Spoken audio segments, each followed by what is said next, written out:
Well, good morning. It is a beautiful morning again this morning. Charlotte's already jamming to get in the chicken tractor. She wants to go see her chickens, so let's take a look.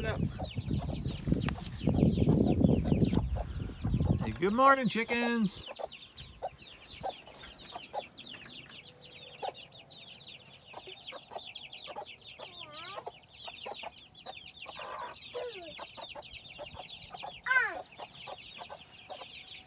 Did you find a feather?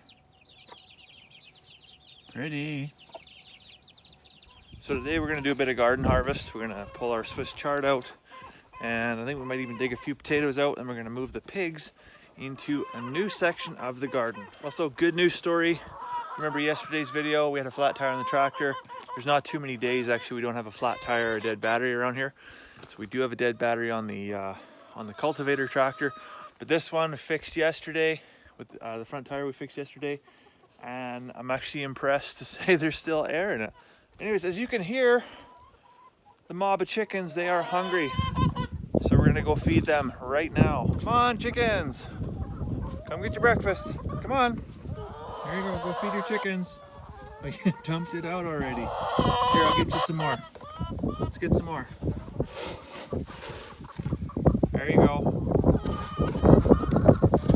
All that works. Ow. Morning, cows. So, when we get talking to friends and family, every once in a while somebody will say, man, oh man, I love what you're doing there, but it looks like it's so much work. And I mean, you're not wrong. It's a pile of work. But I mean, imagine this, put this in perspective. If you did all this work, but it's all for yourself, right? I don't know what your situation is, whether you work 8, 10, 12, 14 hours a day, whatever, look for somebody else. Here's a situation where we're able to put, and it's only a few hours a day, but we're able to, every single day, we're able to put those few hours a day work into something for our family. So growing our own food, and it's a great source. It's a great source of therapy. You have a stressful day at work, you come out, spend some time with the cows, with the donkeys, the pigs, the chickens, the sheep, you name it. It's a lot of fun. And yes, it's a lot of labor, but it's a labor of love. So Charlotte and I, we're just gonna come in here and we're gonna harvest some Swiss chard, and then we're gonna turn the pigs loose. So well, not turn them loose, but we gotta just extend their pen a little bit. So we're gonna turn this solar energizer off. Before we do that, we're gonna throw them some snacks out of this garden over here, just so that they're satisfied. They're not looking for snacks and trying to bother this fence while we're in there, because it's gonna be turned off the whole time we're in here, because I don't want Little Miss to get spicy fingers. Charlotte, have a snack. Have a snack. Nom nom nom nom nom nom. Nom nom nom nom nom. There you go, pigs.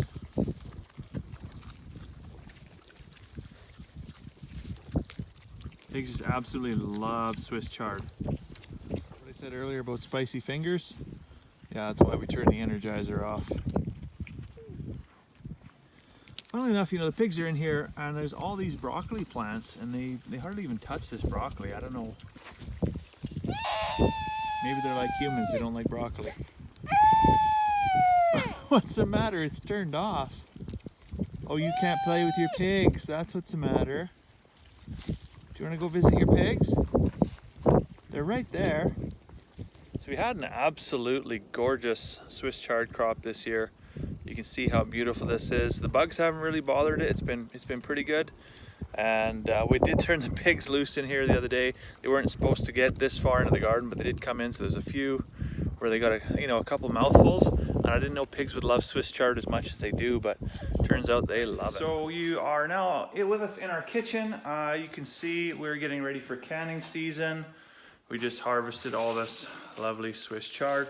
And we've got our dill hanging that we just freshly harvested from the garden about, 3 days ago? So this is gonna dry, and then we're gonna bag it and store it for the winter. This stuff I'm gonna rinse today, let it dry, and again, bag it, probably freeze a bunch. And this is for our peaches. All right, so just got done, washed up all the Swiss chard, and I'm gonna bag that stuff up, probably put it in the freezer in like portion-sized bags.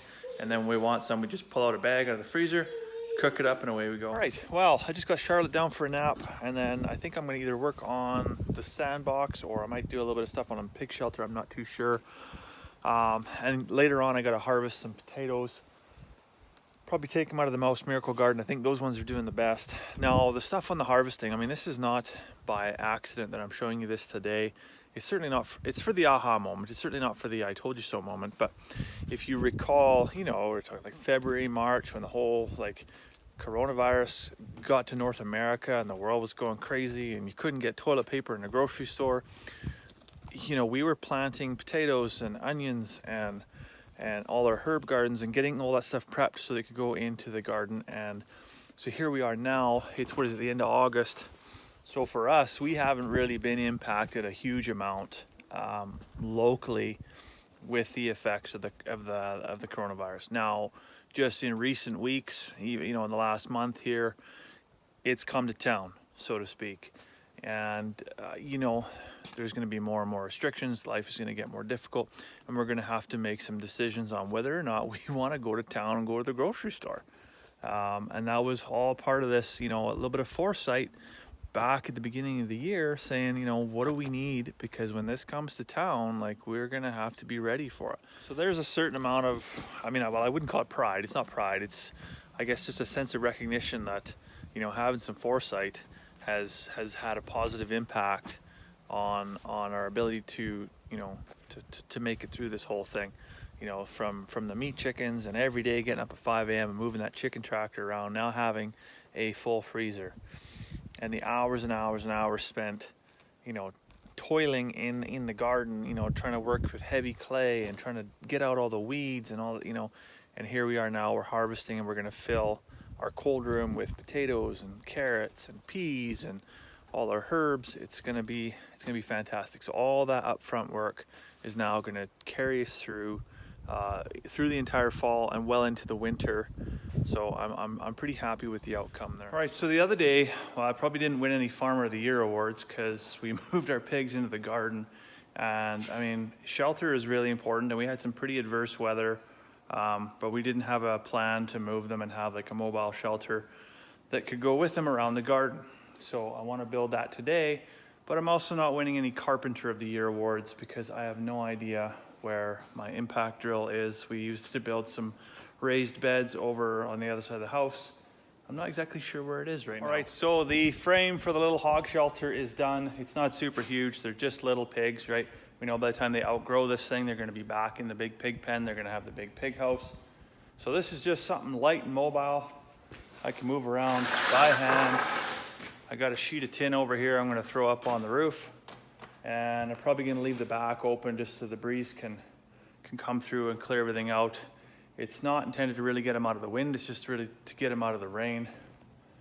And yeah, so I'm going to get that on. I'm going to get this thing drug across the yard and put it in there for them so they can be nice and cozy. So I've talked about this in previous videos where post Second World War, a lot of the skill and the knowledge regarding growing your own food just kind of fizzled away. And you know, I blame that on government social programs, but you know, they had to do what they had to do with the resources and the situation that was made available to them.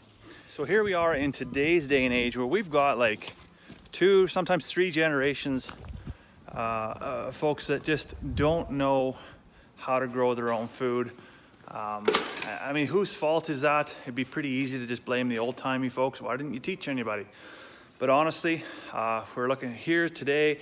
This is my situation. I'm accountable for it. I'm to blame, right? Because let's be honest, you don't know what you don't know, and you can't be held to account for it. The very fact that you're watching this video to learn about this stuff just shows that you know what you don't know, and then therefore tomorrow, if you haven't done anything about what you don't know, who's to blame now? Exactly. So yeah, once you are aware of the fact that I don't know a thing, then I need to expand my knowledge in that thing to improve. Now, when it comes to food, I mean, we've relied way too heavily on grocery stores for far too long. And I mean, they're a valuable part of the supply chain.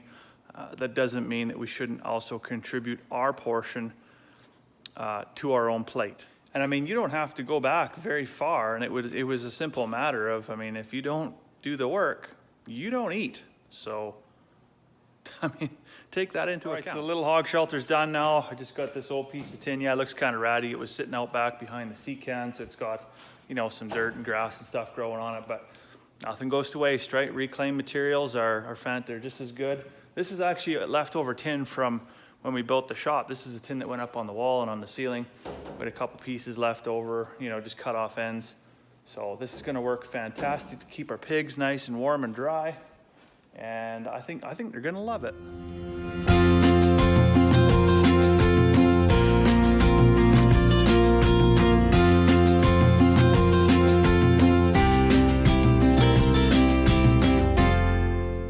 So there's tons of arguments out there about GMO, non-GMO, organic farming practices, whether or not there's antibiotics and hormones in the milk, or you know, something as simple, whether or not you should put diatomaceous earth in your chicken coop. I tell you, honestly, if you are one of the people that's doing the work and getting up in the morning and raising your own food, don't stress about it. You're part of the solution, not part of the problem. Just continue to learn and gather as much education as you possibly can about the subject, and work towards becoming a master of your craft. Honestly, there are, because there's folks out there that just, I mean, they go to the grocery store and they buy this hermetically sealed stuff that's in plastic that's just posing as food, and then they say that farmers are trying to poison them. Well, if you're going through the work, you know that is not true. Anyways, I've had just about as much as I possibly can of being out on this windy day. So I'm gonna go inside, get myself some lunch, fix up a cup of tea,